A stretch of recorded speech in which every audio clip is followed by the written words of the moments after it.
Japan, ein faszinierendes Land.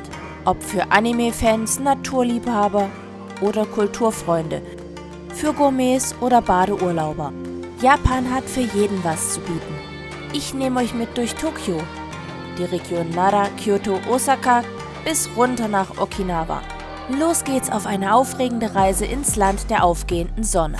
Wir hatten vom Tempel angucken die Nase voll. Im letzten Video seht ihr warum. Heute fuhren wir von unserem günstigen Hotel in Okubo zum Vergnügungsviertel Odaiba am Tokioter Hafen. Und ja, Spielsucht ist in Japan echt ein Thema und du findest in der Stadt drin an gefühlt jeder Ecke eine Pachinko-Halle. Mal mit offenen Türen wie hier, mal geschlossen und ab 18. Aber das war heute nicht unser Ziel. Heute sind wir in Odaiba, die Jungs wollen hier Lasertag spielen und in der Zwischenzeit schaue ich mir mit meinem kleinen Mann den Hafen an. Doch das sollte noch ganz anders kommen. Das Bahnhofsgelände wirkte irgendwie ein bisschen lost, aber das änderte sich schnell. Hier gibt es eine riesige Fußgängerbrücke, die über eine Autobahn drüber führt. Alter Falter. Da wollen wir hin. Ich war in Japan unterwegs mit meinem Mann, unserem Sohn und unserem guten Freund Andreas, der hier gerade mit Google Translate versucht, sich ein Getränk aus dem Automaten zu ziehen. Solche Automaten stehen hier an jeder Ecke. Man wirft die angegebene Menge an Münzen ein und drückt dann auf die Auswahltaste. Leider war das Fach schon leer. In dem Fall dreht man an dem Hebel und das Geld kommt zurück. Für das Vergnügungscenter Joypolis hatten wir vorab eine Runde Lasertag gebucht. Das ist in 3D und soll hier wohl echt gut sein. Aber einer musste in der Zeit auf das Kind aufpassen. Hier steht einfach mal so eine riesige Giraffe aus Lego rum. Ist Duplo. Ah, fast. Hier gibt es auch ein Kinderspieleland und da gehen wir jetzt rein. Die Schuhe kamen in kleine Schuhschränke und die Taschen in Schließfächer und dann durfte das Kind sich austoben. Aber Japan wäre nicht Japan, wenn nicht auch an das Wohl der Eltern gedacht würde. Während die Kinder spielen, gibt es für Erwachsene Massagesitze, die sind super. Kurz nach der Corona-Pandemie wurden Erwachsene aber noch weitgehend gebeten, Masken zu tragen, was ich durchaus als Akt der Höflichkeit zu meinem Gegenüber verstehe. Nachdem mein Sohn das Bällebad durchschwommen und die Männer alle Aliens abgeschossen hatten, erkundeten wir gemeinsam den Hafenbereich. Das müsste die Rainbow Bridge sein.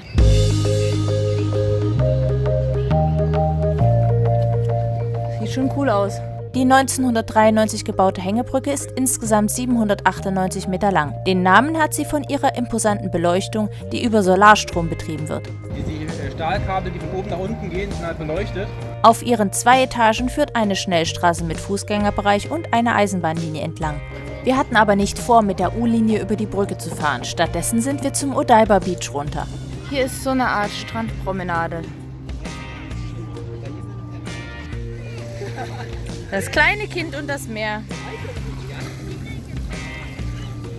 Und wenn wir eine Muschel sehen, müssen wir so schnell mitmachen. Okay, können wir machen. Wir sehen aber bisher keine Muscheln. Hier an der Rainbow Bridge ist ein richtig toller Strand. Man kann Muscheln sammeln. Und hier hinten ist das Gebäude des Fernsehsenders Fuji TV. Und noch viele, viele andere große Hochhäuser. Wir sahen in der Ferne eine kleine Fähre. Wir rannten hin und zack, zack sind wir auf dem Boot gelandet. So schnell kann es gehen.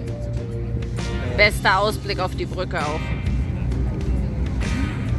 Das ist der Odaiba Park, da kommt man aber nur hin, wenn man über den Strand läuft. Wenn euch das Video bis hierher schon gefallen hat, gebt gerne einen Daumen hoch, das hilft mir sehr. Dann fuhren wir auf die berühmte Rainbow Bridge zu. Davon gibt's hunderte Aufnahmen. Eine aus der Luft hat sogar bis auf Wikipedia geschafft. Also beschloss ich, eine Aufnahme von unten zu machen.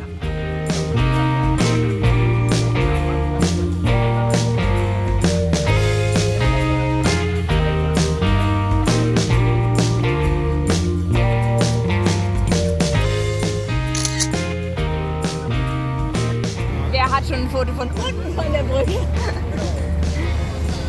Ich hoffe, du jetzt, damit wir nicht nochmal rankommen. Es war 4:30 und die Sonne stand schon tief am Horizont. Und ehrlich gesagt wussten wir nicht ganz genau, wo das Boot eigentlich hinfuhr.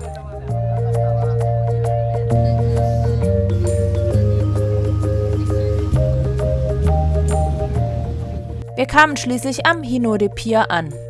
Und vom Pier geht's dann direkt in den Park.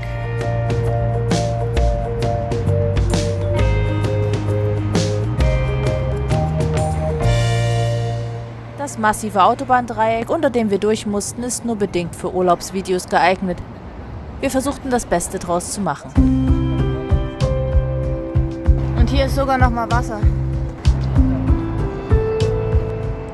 Und Tulpen. Einfach mal loslaufen, einfach was entdecken. Da draußen ist dieser Kran. An Sachen von Schiffen runterladen. Das Gärtnern ist eine große Kunst und wird in Japan und auch in Tokio sehr hoch geschätzt. Und deswegen wird jede Rabatte auch hübsch bepflanzt. Jeder kleinste Platz wird genutzt und man kann überall viel Grün finden, wo man es nicht erwartet. Wir hatten Kuchen und Obst dabei und suchten einen Park zum Hinsetzen.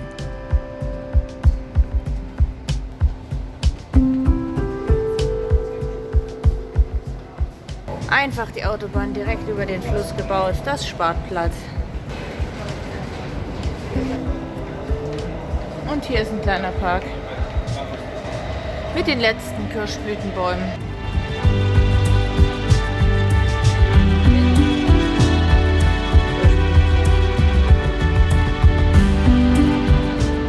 Da der Ski-Barbecue Park schon zu hatte, haben wir jetzt hier uns in der Nähe so einen kleinen Park gesucht. Ja, ist direkt an der Straße, aber man kann zumindest ein bisschen rumlaufen. Sehr schön. Mit hübschen Azalien. Die blühen hier alle schon, obwohl es erst Anfang April ist. Und es sind sogar noch ein paar Kirschblüten da. Diesen Platz findet ihr auf keiner Karte. Den findet ihr auch nicht im Touristenführer. Und es ist trotzdem wunderschön. Die ganzen Azalienbäumchen hier sind in voller Blüte. Die Vögelchen zwitschern. So ein Ort findet ihr nur, wenn ihr euch selbst auf die Suche macht und eigene Wege geht. Und wieder quetschen wir uns in die Yamanote. In Tokio ist mittlerweile schon wieder Nacht geworden und wir sind noch auf dem Weg in eine trendige Bar.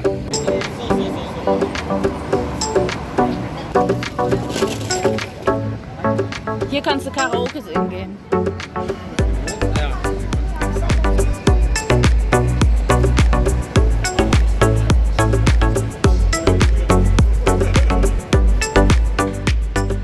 Hier ist einiges los. Und hier sind einige Bars. Hier in Ebizunishi schien Tokios Viertel für trendige Bars zu sein. Diese Bar ist so ein Geheimtipp, da weiß nicht mal Google, wo der Eingang ist. Vielleicht ist es sogar hier. Kommen wir da durch? Nee, das ist zu. Das heißt, wir müssen noch eins weiter. Das ist eine Sackgasse. Oh ja, das ist direkt hier. Es ist sogar die richtige Straße. Und das soll die beste Bar-Mixing-Bar in Tokio sein. Doch die Bar Trench, in die wir wollten, ließ auf Biegen und Brechen keine Kinder rein. Aber wir hatten ja noch die Visitenkarte vom ersten Tag. Deswegen gehen wir jetzt in eine andere Bar, bei der wir schon mal waren diese Woche, der Zirkus. Im Snack Circus wurden wir freudig begrüßt und verbrachten den Abend in guter Gesellschaft mit Unlimited Sake, Snacks und Karaoke mit den Locals.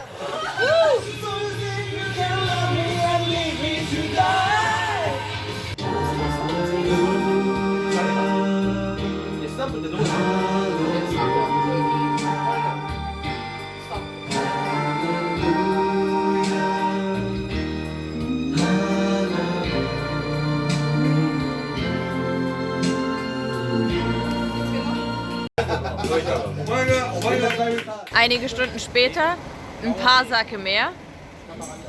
In Tokio ist schon mittlerweile alles geschlossen, hier die Geschäfte. Und wir haben einen wundervollen Abend verbracht in einer wundervollen Kneipe. Ich packe euch unten den Link auf jeden Fall rein.